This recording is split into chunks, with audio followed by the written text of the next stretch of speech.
225 225 का वर्गमूल हम निकालेंगे। तो देखिए ये 225, ठीक है ना।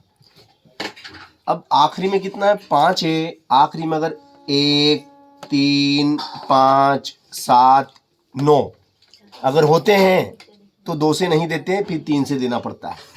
तो 3 का टेबल बोलो कि 22 से ज्यादा नहीं हो। तीनों सते 21, 22 में से 21 गया है, किसको दिया तो 15 हो गए, तीनों पंजे 15। अब 3 से देंगे। 3 का टेबल बोलो कि 7 से ज्यादा नहीं हो। 3 दूनी 6 बचा है, किसको दिया, तीनों पंजे 15। अब बन गए 25, पचम का 25 और 5 एकम, 3 3 के कितने हैं और 5 5 के कितने हैं। एक जोड़ा ये बना और एक जोड़ा ये बना, 5 दिया 15। उत्तर आया कि नहीं आया। इसी प्रकार से अब आपको निकालना है 196 का। तो ये 196 तो 2 से देंगे। 2 का टेबल बोलो, 2 नाम 18, एक इसको दिया, 2 अठी 16, 2 अठी 2 चौक 8, एक इसको दिया, 2 नाम 18, फिर सती सती और 7 एकम 7। इस तरीके से क्या हुए, 2 फिर 2 फिर 7 फिर 7। तो ये 2 का जोड़ा बाहर निकल गया, ये 7 का जोड़ा बाहर निकल गया और 7 दूनी 14 और ये आपका आंसर। इस तरीके से हमने सवाल किया। अगला सवाल है हमारा, अगला सवाल हमारा होगा 144, है ना। 144 का हमें वर्गमूल निकालना है। 144 तो 2 से देंगे। 2 सती 14, 2 दूनी 4, 2 का पाड़ा बोलो 7 से ज्यादा नहीं हो। 2 तिया 6, एक इसको दिया, 2 छंग 12, फिर 2 से देंगे। 2 एकम 2, एक इस पड़ोसी का दिया, 2 अठी 16, फिर 2 से देंगे। 2 नाम 18, फिर 3 से देंगे, 3 तिया 9, फिर 3 से 3 एकम 3।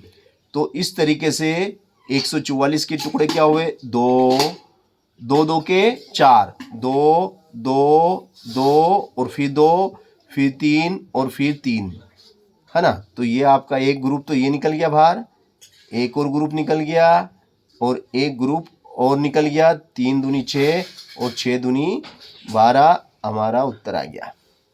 3 दूनी 6 और 6 दूनी 12 हमारा आंसर है।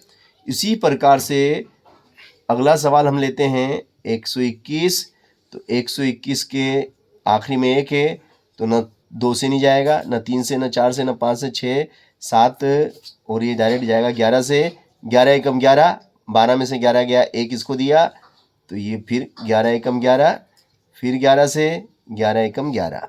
तो ये टुकड़े हो गए आपके 11 गुणित 11। तो ये एक ग्रुप बन गया, बाहर निकल गया ये ग्रुप और ये आपका आंसर, ये उत्तर हो गया आपका, ठीक है ना। तो इस तरीके से आप गुणनखंड विधि से बड़ी आसानी से वर्गमूल निकाल सकते हैं। इसके लिए आपको अभाज्य गुणनखंड विधि का प्रयोग करना है। कौन सी विधि है ये, अभाज्य गुणनखंड विधि कहते हैं इसको। गुणनखंड विधि तो है मगर अभाज्य गुणनखंड विधि नाम है इसका, अभाज्य गुणनखंड विधि। अभाज्य गुणनखंड विधि से हम क्या निकाल रहे हैं, वर्गमूल निकाल रहे हैं, है ना।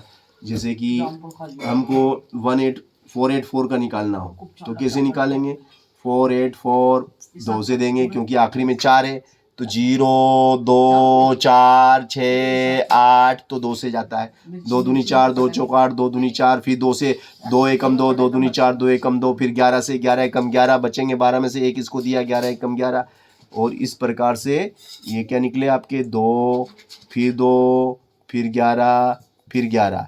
एक ग्रुप ये निकला, एक ग्रुप ये निकला, 11 दूना 22 आपका उत्तर हो गया। इस तरीके से गुणनखंड विधि से आप बड़ी आसानी से सवाल कर सकते हैं।